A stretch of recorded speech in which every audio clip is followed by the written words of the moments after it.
अस्सलाम वालेकुम dear students. आज हम सीखेंगे कि ये जो थर्मोकेमिकल इक्वेशन बेस्ड जो न्यूमेरिकल्स होते हैं, ठीक है, इन न्यूमेरिकल्स को सॉल्व करने की एक शॉर्ट सी टेक्निक सीखेंगे जिससे कम टाइम में आपका अच्छे से न्यूमेरिकल सॉल्व हो जाएगा। ठीक है, अब सबसे पहले देखो क्वेश्चन आपको किस स्ट्रक्चर में आएगा। एक स्ट्रक्चर ये है कि आपको वो दो गिवन इक्वेशंस दे देगा और आपसे एक क्वेश्चन पूछ लेगा। दूसरा स्ट्रक्चर ये है कि वो इक्वेशन देने के बजाय आपको सिर्फ ये बात बताएगा कि delta H not F value for carbon dioxide is this. ठीक है, अब इससे इक्वेशन आपको ख़ुद बनानी होगी और आपको पता है हीट ऑफ फॉर्मेशन की इक्वेशन कैसे बनती है, उसकी कॉन्स्टिट्यूएंट एलिमेंट से बनती है। ठीक है, और जो प्रोडक्ट है उसका 1 मोल बनाना होता है। ठीक हो गया, और ये इसकी वैल्यू गिवन है। तो सबसे पहले तो आपको स्ट्रक्चर समझ आ गया कि आपने गिवन इक्वेशंस लिखनी है, यहाँ पर उसके साथ एंथैल्पीज़ लिखनी है। अब आपने क्वेश्चन को रीड करना है। अब क्वेश्चन एक्चुअल में क्या था, एंड पे क्वेश्चन उसने पूछा है।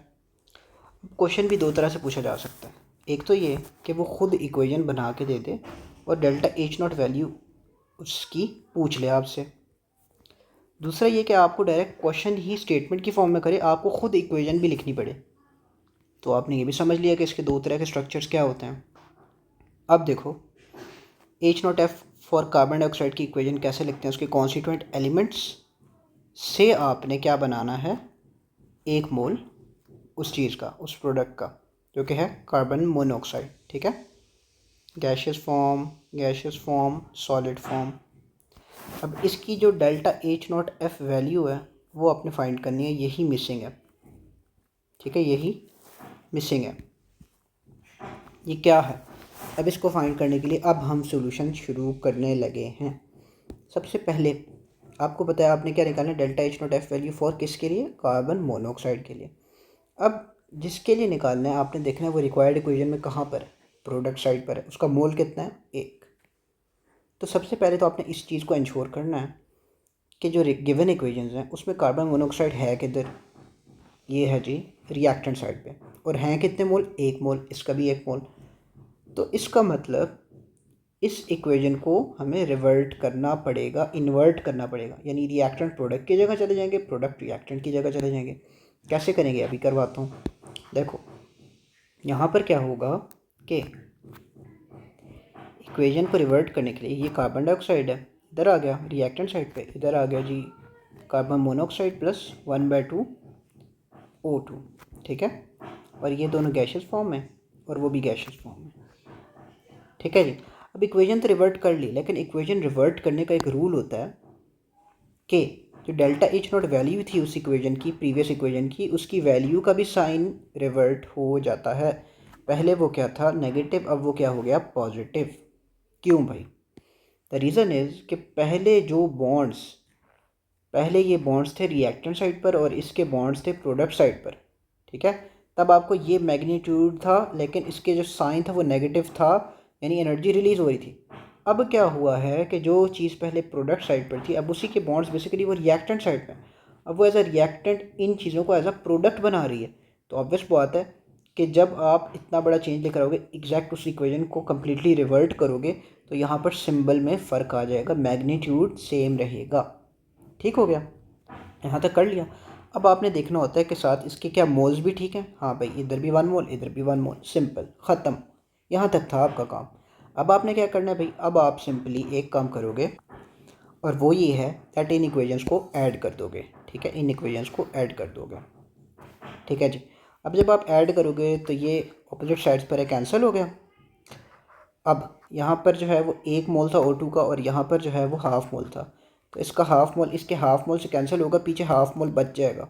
ठीक है, तो अब अगर आप फाइनल इक्वेशन लिखो तो फाइनल इक्वेशन कैसी बनती है भाई, फाइनल इक्वेशन बनती है ये कार्बन सॉलिड फॉर्म में प्लस 1/2 O2 गैशियस फॉर्म में। This will go to form what, this will go to form carbon monoxide. ठीक है, कार्बन मोनोऑक्साइड गैशियस फॉर्म। अब असल गेम आती है ये डेल्टा एच नॉट वैल्यूज़। अब आपने इन दोनों को भी सम ही करना था ना। जब आप इन दोनों को सम करोगे तो -393.5 उसमें से आपने 282.98 इसमें ऐड करना है, तो आंसर तो ऑब्वियसली नेट नेगेटिव ही आएगा। और वो कितना आएगा बताओ भाई।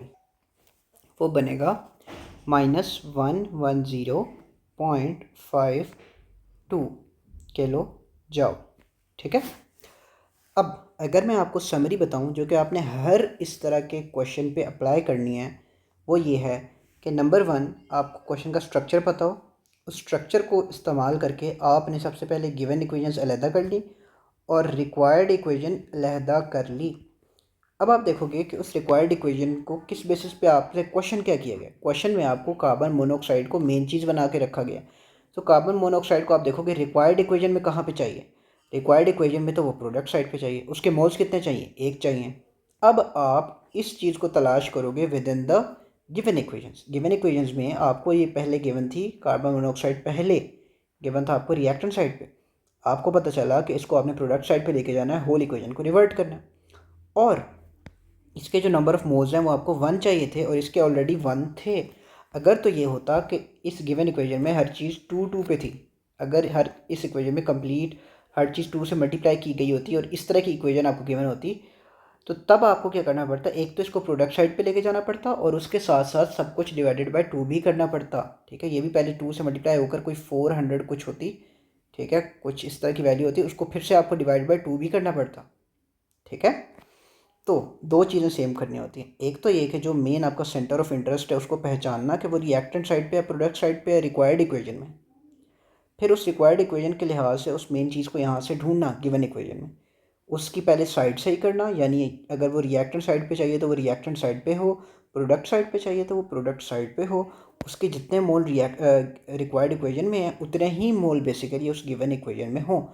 और जब आप ये काम पूरा कर लेते हो, सिंपली उन दो इक्वेशंस को आपने क्या कर देना होता है, ऐड कर देना होता है। और जब आप ऐड कर देते हो डेल्टा एच नॉट वैल्यूज़ को भी सिंपली ऐड करना होता है और आपके पास क्या आ जाता है, आंसर आ जाता है। ठीक है। अब आगे क्या सीन होगा, आगे ये सीन होगा दैट एक और रूल आपने याद रखना, इक्वेशन को जब आप रिवर्ट करते हो तो डेल्टा एच नॉट की वैल्यू का जो सिंबल है उसको भी आपको इन्वर्ट करना पड़ता है। Simple is that. I hope आपको अच्छे से समझ आई होगी। इसको आप किसी भी क्वेश्चन में अप्लाई कर लो, हर जगह पर एक ही कॉन्सेप्ट इन्वॉल्व है, एक ही टेक्निक इन्वॉल्व है और इंशाल्लाह इसके बाद आपका कोई भी ऐसा न्यूमेरिकल गलत नहीं होगा।